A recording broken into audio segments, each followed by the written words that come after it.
Hello friends, welcome to Bijoyita's yummy kitchen. আজ আমরা দেখতে চলেছি বাঙালি বাড়ির অত্যন্ত পুরনো দিনের মা মাসিদের হাতের রান্না অথেন্টিক একটি ডিশ, চিংড়ি মাছে কচু শাকের রেসিপি। আসুন দেখে নিই এই রেসিপিটি আমরা কি করে তৈরি করছি, তৈরি করতে আমাদের কি কি ইনগ্রেডিয়েন্টস লাগছে। আজকের আমাদের রেসিপির মূল উপকরণ হলো কচু, অর্থাৎ কচু শাক। এটা ভালো করে কেটে ধুয়ে বেছে সেদ্ধ করে রাখা নুন দিয়ে, আর জলটা ঝরিয়ে নিয়েছি। লাগছে চিংড়ি মাছ, এটা চাবড়া চিংড়ি, ভালো করে কেটে ধুয়ে বেছে নুন হলুদ মাখিয়ে রাখা। ফ্রেন্ডস, আজ তৈরি হচ্ছে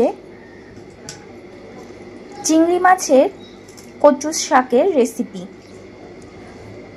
রেসিপিটি অনেক পুরনো, বাঙালি বাড়িতে হামেশা তৈরি হয়েই থাকে।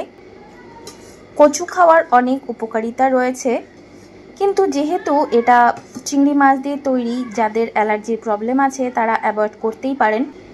বলা যেতে পারে এটা একটা বাঙালি বাড়ির অথেন্টিক ডিশ।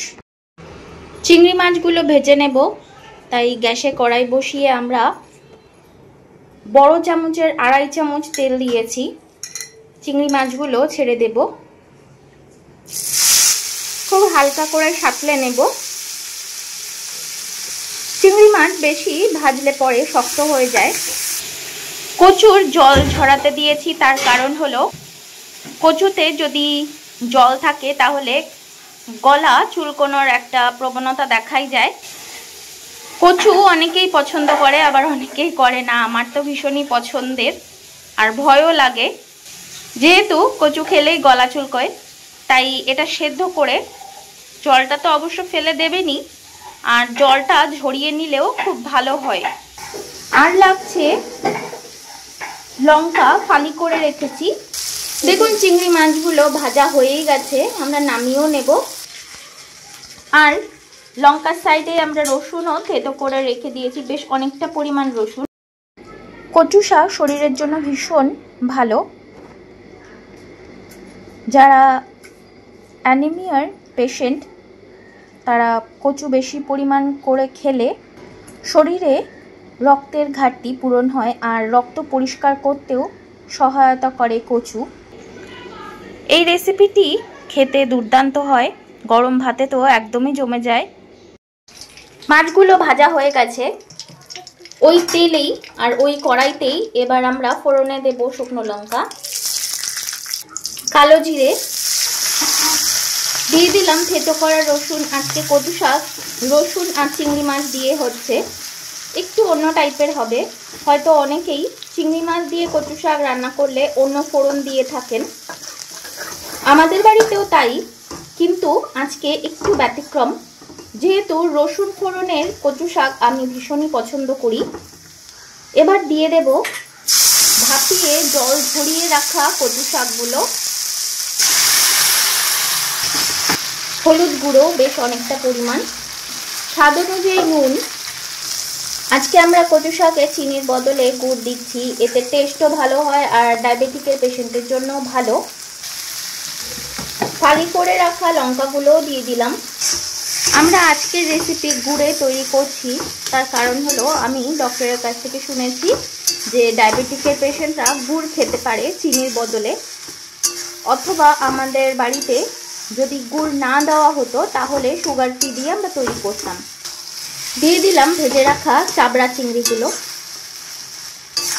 এটা প্রায় হয়েই গেছে, ঢাকা দিয়ে দেব কিছুক্ষণের জন্যে। গুড় চিনির থেকে কম ক্ষতিকারক, আর সুগার ফ্রিতেও তো যেহেতু কেমিক্যাল থাকে তাই ওটাও একটু রয়ে শুয়ে খাওয়াই ভালো। ঢাকা দিয়ে রাখলাম, কিছুক্ষণ পর ফিরে আসছি। আমরা কিছুক্ষণ পর ফিরে এলাম, ঢাকাও খুলে নিচ্ছি। দেখুন এটা প্রায় হয়ে গেছে। এবার আমরা দিয়ে দিলাম ওপর থেকে লেবুর রস, কারণ তাহলে গলা চুলকবে না। কচু খাওয়ার পর যেমন কোনো টক জাতীয় খাবার খেয়ে নিতে হয়, তাহলে গলা চুলকোনোর কোনো ভয় থাকে না। সেই জন্যই আমরা লেবুর রসটা এখনই দিলাম। অনেকে তেঁতুলের পাল্পও দেয়, আর এটা স্মেলটা ভীষণই সুন্দর হয়, খেতেও ভীষণই ভালো হয়, একটু টক টক হয়। রান্নাটা প্রায় হয়ে গেছে, এবার গার্নিশ করে আপনাদের সামনে নিয়ে আসছি। ফ্রেন্ডস, এই তো ছিল আজকের আমাদের চিংড়ি মাছে কচু শাকের রেসিপি। আপনারা দেখলেন আমরা রেসিপিটি কি করে তৈরি করলাম। আপনারাও বাড়িতে অবশ্যই ট্রাই করুন, নিজেও খান, সবাইকে খাওয়ান, আর কমেন্টসে আমাকে জানান আপনাদের কেমন লেগেছে। যদি ভালো লেগে থাকে তাহলে প্লিজ লাইক, কমেন্ট, শেয়ার আর সাবস্ক্রাইব করতে ভুলবেন না। পাশে থাকা বেল আইকনটিকে প্রেস করে দেবেন, যাতে নতুন কোনো ভিডিও এলে আপনার নোটিফিকেশন আগেই পেতে পারেন। আজকের মতো এতটুকুই, দেখা হবে এই চ্যানেলে অন্য কোনো রেসিপি নিয়ে। আজকের মতো গুড বাই।